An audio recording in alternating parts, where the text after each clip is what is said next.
Hello, ici Margot Klein. C'est le retour du podcast sous la canicule. Il fait chaud. J'ai une tête de biscuit. Je fonds. Mais aujourd'hui, j'avais envie de te faire cette vidéo nature peinture, hein, tu me connais. Parce que c'est l'été. L'été, je sais pas pourquoi, on a envie de ralentir et parfois on s'autorise pas. Et j'ai eu beaucoup de clientes en consulting récemment qui m'ont écrit une petite phrase comme ça sur WhatsApp en me disant « Margot, en ce moment, j'ai envie d'arrêter, j'ai des doutes. » Et tu vois, elles n'ont pas réellement envie d'arrêter, mais ces questions arrivent dans leur tête, tu vois. Et je trouve ça super intéressant parce qu'à la période estivale, ça nous amène à ralentir. Et souvent, on n'assume pas. On a envie de ralentir, mais on se dit, mais je ne vais pas ralentir parce que si je ralentis, je ne vais plus faire de vente, etc. Et du coup, ça génère des doutes parce que les doutes vont nous pousser à ralentir et comme ça, on pourra s'offrir des vraies vacances. Donc, ça m'a donné envie de parler de ce sujet. Si tu as envie d'arrêter, si tu as des doutes en ce moment, cette vidéo, elle va t'éclairer, je pense. Tu vas voir, on va voir un peu Margot Dev perso. Mais si tu es chef d'entreprise, ça peut aider. Et j'ai demandé à ChatGPT de me poser des questions, parce qu'on n'a toujours pas Sam, l'intervieweur. Donc, je parlais de ça dans ma formation contenu. Si tu veux que ChatGPT devienne ton intervieweur pour créer des vidéos YouTube intéressantes, let's go, c'est parti. Qu'est-ce qui revient souvent chez les entrepreneurs qui veulent tout arrêter ? C'est un peu ce que je te disais. Ce qui revient le plus souvent, c'est « je ne sais pas si je vais y arriver, j'en ai marre en ce moment, j'ai fait beaucoup d'actions, ça n'a pas marché ». Et en fait, quand on se pose ces questions-là, souvent, c'est que c'est pas mauvais signe, hein, c'est qu'on sent qu'il y a quelque chose qui est pas bien fait. On sent qu'il y a une couille, hein, pour le dire. Et on ne sait pas vraiment où elle est. Et du coup, on se sent un peu, tu vois, comme ça. Bof, ouais. Et du coup, ça génère des doutes alors que ce qu'on devrait déployer, c'est cette énergie, en fait, d'interrogation, mais pour trouver le problème. Alors que les doutes, c'est en mode, c'est toi le problème. Non, le problème, il est quelque part et il faut le trouver, tu vois. Donc, ça revient souvent. Moi, j'aime bien cette énergie. Hein. C'est pas une énergie qui me dérange. Et c'est pas un problème non plus. Donc, ça revient. Moi, je l'utilise pas mal pour créer, notamment. Et c'est assez cool. Donc, si tu t'es posé déjà cette question, demande-toi, qu'est-ce qui fait que tu crois que tu ne vas pas y arriver ? Qu'est-ce qui fait ? Est-ce que tu as besoin de plus de temps ? Est-ce que ça va trop vite ? Est-ce que ça va pas assez vite ? Est-ce que tu as l'impression de stagner ? Est-ce que tu n'as pas de visibilité ? Est-ce que finalement, tu suis le bon process, mais ça te saoule ? Enfin voilà, il y a un truc. Donc ça, en fait, ça amène à se poser plus de questions. C'est sûr que si tu n'es pas accompagné, ça peut un peu te manger, te grignoter. Parce que le doute, c'est ce qui fait arrêter. Et en fait, moi, ce qui me bute, c'est que le succès, c'est simplement de la répétition. Mais ça a l'air simple comme ça, mais répéter sans action dans une même direction, sur un même sujet, ça peut être épuisant, tu vois. Alors que c'est la clé. Franchement, demande-toi, là, si tu doutes sur un sujet, est-ce que j'ai répété 100 fois cette action dans ce domaine ? Si la réponse, elle est non, de quoi tu me parles, en fait, tu vois ? Et ça me rend ouf. Parce que souvent, tu veux arrêter alors que tu n'as même pas fait un quart du process, tu vois. Donc, tu vois, je vais m'enflammer toute seule, mais voilà. Ce que je vois souvent aussi, c'est que souvent, les entrepreneurs qui ont réussi, tu vois, qui font autour de 400 000, elles ont réussi toutes seules. Il y a un vrai sujet de solitude, il y a un vrai sujet de je ne suis pas accompagnée, j'ai toujours été toute seule. Et il y a cette ambivalence entre, vu que j'ai tout fait toute seule, je fais confiance à personne. En même temps, j'en ai marre d'être toute seule, mais j'ai peur de faire confiance parce que je me suis fait beaucoup arnaquer, beaucoup trahir, que ce soit par des associés, que ce soit par des employés, etc. Et il y a cette ambivalence de « ouais, mais ce qui m'a fait réussir jusqu'ici, c'est parce que j'étais toute seule. Mais maintenant, en fait, je vois bien que rester toute seule, ça va pas m'amener là où je veux aller. Du coup, il faut que je m'entoure, mais j'ai peur de m'entourer, donc je vais arrêter. » Tu vois, c'est vraiment... On arrive à des jumps comme ça. Donc ça arrive. Et quand une cliente, tu vois, elle me dit « j'ai plus envie » ou « j'ai envie d'arrêter », je vais creuser. Et souvent, en fait, c'est parce qu'on se sent pas légitime. Ou alors qu'on est fatigué, franchement. La plupart du temps, je vois que tu travailles trop, en fait. Il faut dire ce qui est, tu vois. C'est très rare, les gens qui peuvent être vraiment dédiés à leur entreprise, tu vois. Et si c'est ton cas, tu sais les sacrifices que ça demande, tu vois. T'as certainement pas une vie privée qui te fait kiffer.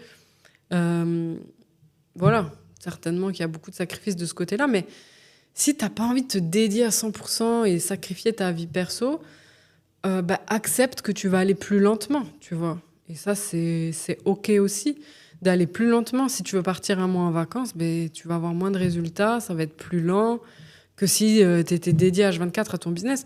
Et moi, je trouve qu'on doit un peu aussi reframe le dialogue et la hustle culture, tu vois, ouais, entrepreneur, il doit travailler 12 heures par jour. En mode, ouais, j'ai une start-up, j'ai levé des fonds, je travaille 16 heures par jour, je passe ma vie dans le train, dans les avions. Tu me fatigues, en fait, j'ai pas envie d'avoir ta vie. J'ai pas envie de prendre déjà le train en France, déjà. J'ai pas envie de passer ma vie à travailler. Enfin, moi, j'aime me le réveiller sans réveil. J'aime lire, j'aime prendre du temps pour moi.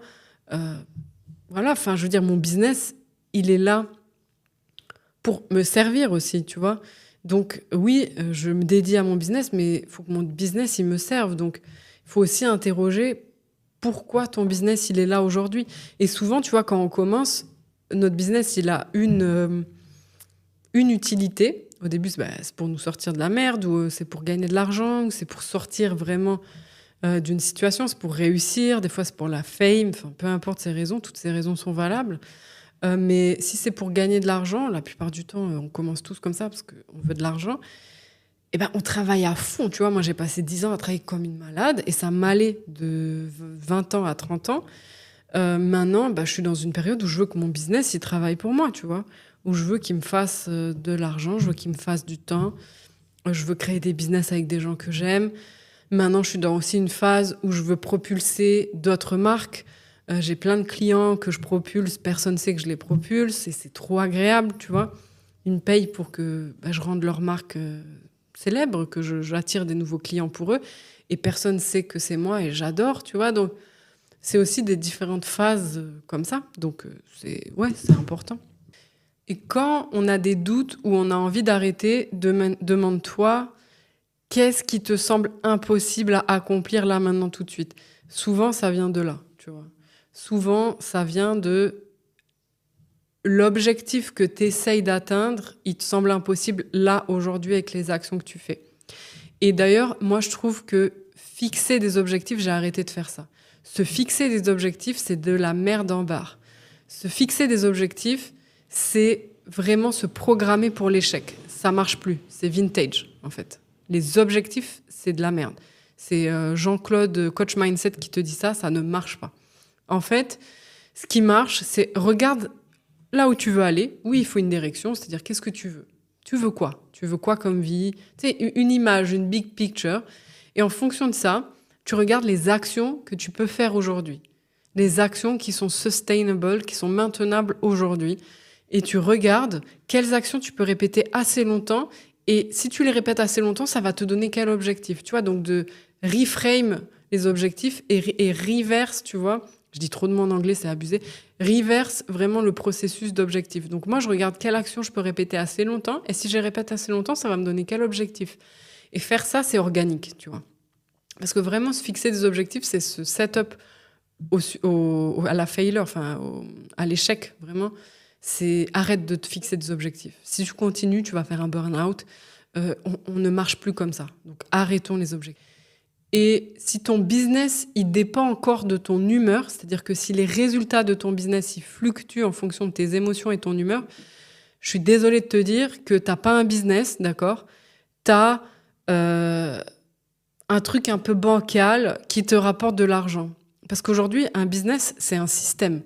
Et si le jour où tu vas pas bien, tu fais pas les actions, si les jours où tu vas pas bien, ton business, il stagne et il arrête de tourner, t'as pas un business, en fait. T'as une extension de toi qui te rapporte de l'argent.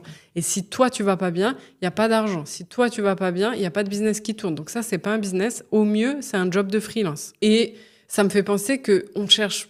Je vois encore beaucoup de gens qui sont en mode « Quelle est ma mission de vie ? Pourquoi je fais ce que je fais ?» La plupart du temps, si ton offre, elle se vendait, si tu avais l'argent que tu voulais, si tu avais le chiffre d'affaires que tu voulais, tu ne te poserais pas cette question-là, en fait. Si tu te poses cette question-là, c'est soit que tu n'as pas assez de ventes, soit que tu es tellement riche que tu t'ennuies, que tu veux chercher ta mission de vie, d'accord ? Mais Au milieu, on s'en branle de ta mission de vie. Ta mission de vie, elle va t'apparaître au bout d'un moment que tu vas faire assez d'actions. Et je vois beaucoup de gens et beaucoup d'entrepreneurs qui se mangent la tête avec ça alors qu'on s'en tape. Demande-toi comment améliorer ton offre, comment faire pour que ton offre elle se vende plus et comment faire pour progresser ton CA. Quand ton CA il va être au niveau où tu veux, tu vas plus te poser la question de la mission de vie, d'accord ? Il y aura plus de sujet.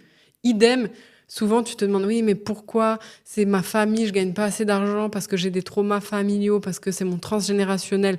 Peut-être, mais on s'en fout en fait. C'est-à-dire que c'est un peu exagéré ce que je dis, d'accord ? C'est aussi pour te faire réagir, mais t'as pas besoin de chercher le transgénérationnel, t'as besoin d'avoir un business qui tourne, d'accord ?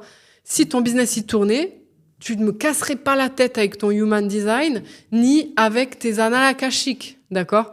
Tes annales akashiques, là, tu remplis un vide, parce que en fait, t'es frustré parce que ton business y vend pas, que ça tourne pas comme tu veux. Du coup, tu essaies de chercher des réponses là où tu n'as toujours pas cherché dans tes annales akashiques. On s'en bat la race, d'accord ? Vends, fais ce que tu dois faire et après, on en reparle.